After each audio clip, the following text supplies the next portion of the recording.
Like, why do people have to be pro-Israel or pro-Palestine? Like, I'm pro. I don't want to see kids get killed. I'm pro. I don't want to see innocent civilians get killed. Innocent people, yeah. I'm anti-war. Like, why do people have to pick a side? Like, I don't understand. Like, I'll tell you why. At this moment, we can all say we don't want violence. Mm-hmm. I agree. You don't even have to know about the issue and be like, look, I just don't want to see anybody die. That's where I'm at this moment. Mm-hmm. I don't want to see another Israeli child dead. I don't want to see another Palestinian child dead. I don't want to see anybody die. Not just children, adults. I don't want nobody to die. But the problem is, if you say that you are pro-Israel as it is currently constituted, then you are saying that you are in support of a government that is systematically colonizing people, that is systematically displacing people, that is systematically stealing people's land, that is systematically ethnically cleansing people, as we see in Gaza right now. If those people leave Gaza and can't come back, they've been ethnically cleansed, right? If you say you pro-Palestine, then they'll say you pro-Hamas. Here's the difference. If I say I'm pro-Hamas, I'm saying I'm pro-Hamas, right? I can be pro-Palestinian and support Palestinian self-determination and still disagree with Hamas.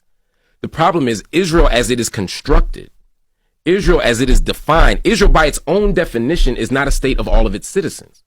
By virtue of being a Jewish state and by virtue of giving people different rights based on whether or not they are Jewish, by virtue of the fact that Palestinians have different rights and privileges, even those who are citizens of Israel. Arab citizens of Israel have different rights and rules, and they'll say that's a lie. There are Palestinians in our Knesset, there are Palestinian members in the Supreme Court. Palestinians have the exact same rights. There are about 60 laws on the books that show a difference, either facially or in practice, in terms of how people get treated based on whether or not they are Arab or not, even for Arab citizens of Israel. Right now, people in the West Bank don't have rights and freedoms. So the way Israel is constructed, it is by definition operating against the interests of Palestinian people. That's the difference. It would be like saying, I'm not anti-Indian, I'm just pro-United States. Mm-hmm. That'd be a hell of a thing to tell a Native American, mm-hmm. right? Because the United States, by definition, by its construction, is created in a way that stomps on the rights of Native Americans here. So I can't say to someone, I can't look at a Native American in the eye and say, well, I don't pick a side. I'm neutral on this, right? I like Native Americans and I love what America created. Like, nah, bro, like, you got to pick one on that, right? And so it doesn't mean though that I have to hate Israelis or that I have to hate Jewish people. I don't hate either. I want everyone to live in peace, safety, dignity, self-determination, and justice. And that's important to be said. I guess that's why I don't like conflating the two, Hamas and Palestinians, because Hamas charter literally does say they want to destroy Israel and kill Jewish people. That was their charter, and I think that we can have an opposition to Hamas's charter. Mm-hmm. I think we can have an opposition to Hamas all the way and still support the Palestinian people. Again, Hamas is a government mm-hmm. and an organization. They're not the Palestinian people, right? I think that's where the confusion is. But I think we can have a disagreement with the Israeli government, mm-hmm. right? And I could say, hey, there are Israelis, there's Zionists, there are Jewish people here who say, look, I don't agree with the Israeli government, but I disagree with the government, but I support the government's right to exist. I hear you.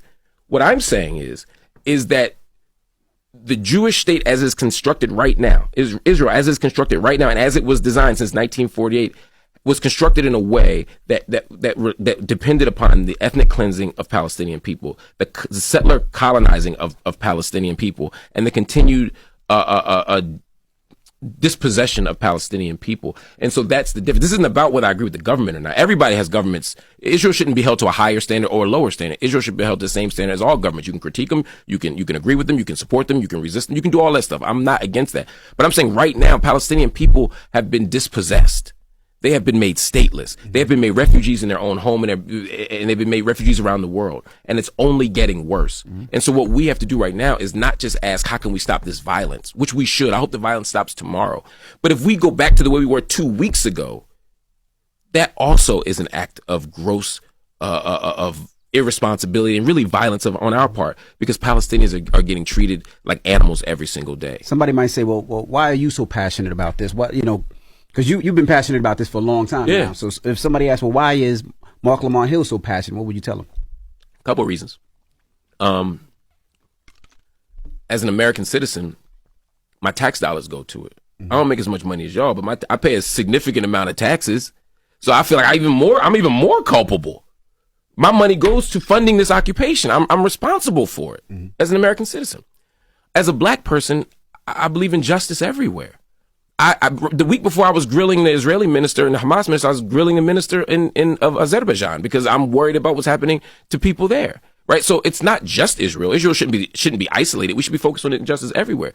But the reason in particular why this issue comes to me is, one, as somebody who studies the Middle East, it's a fascinating issue to me. But also, we don't give everybody $4 billion a year. You know what I mean? I might be pissed off at what's going on in Uzbekistan, but we don't put that much money in Uzbeki wallets. Right. So I don't even think that's how you say it. So that's part of it as well. Also, there's a long history of solidarity of Palestinian people with black folks. Some people, they don't care about us. That's not true. Now, there's some stuff we got to work out, but Malcolm X cared about this issue. Malcolm X is my hero. So when Malcolm X cared about this issue, when he wrote a piece on this in the Egyptian Gazette called Zionist Logic, I cared in the fall of '64. I cared because Malcolm cared. Malcolm, and everybody here, go back and listen to Message to the Grassroots when Malcolm is talking about what a revolution looks like. And he was talking about us being connected globally, right? That's why I care about this issue. The Black Panthers cared about this issue. SNCC cared about this issue in the summer of '67. There's a lot of people, black freedom fighters who we admire. People say, be like Malcolm, be like Assata. People want to march and be like Huey. People want to be like Angela. They all cared about Palestine. So I'm following that tradition, but I'm not doing it blindly. They understood that our freedom, our liberation as a people had to require, it demanded us to be connected to people in other places who are oppressed. I can't get free if Palestine ain't free. I can't get free if South Africa ain't free. And unfortunately, that fight toward freedom will always alienate you. It'll always make you look marginal. It'll always make you look like the bad guy. Nelson Mandela spent 30 years in prison. He was in prison from 1964 until 1990. He became the president of South Africa. And he still was on the United States terror watch list until 2018. Until 2008. We had a black president here, and he was still on the terror list. He had been the president of a state. He'd been hailed around the world. He'd been at the Olympics. Everybody loved him. Everybody pretended that they didn't criminalize. And he was still on our country's terror list. So we got to be real careful about who we call a terrorist. We got to be real mindful of how we use that language of terror, because one person's terrorist is another person's freedom fighter. And that's not going to be taken out of context that I'm saying that I support what Hamas did. Again, I oppose what Hamas did. I oppose the killing of civilians. But what we're not going to do is pretend that oppressed people getting liberated by resisting violence in self-defense is an act of terrorism as such. We can't do that either. Can you explain the relationship between America and Israel? Because you said, America gives them $4 billion a year. Why are they such strong allies? It's a great question, and it's a question that lots of people ask.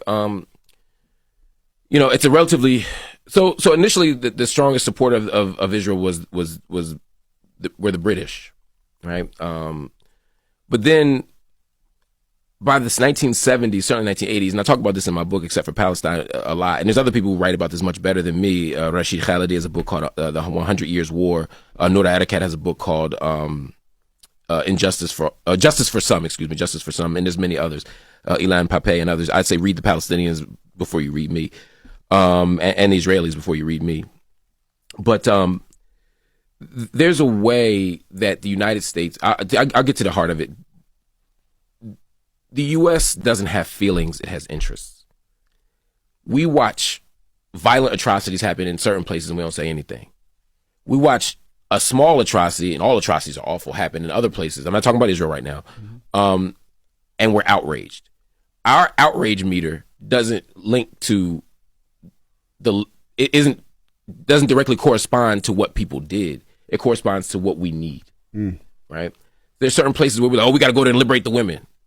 Right, but right now we're best friends with Saudi Arabia, which has a gross human rights record, particularly against women. And you talk about beheadings. Look at Saudi Arabia, right? They killed a journalist, Jamal Khashoggi, 5 years ago. We're on the anniversary of that. So we're selective.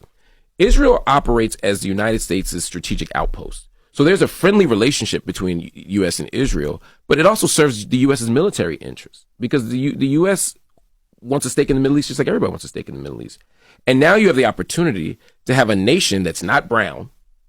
Let me be clear. Israel it still has a majority of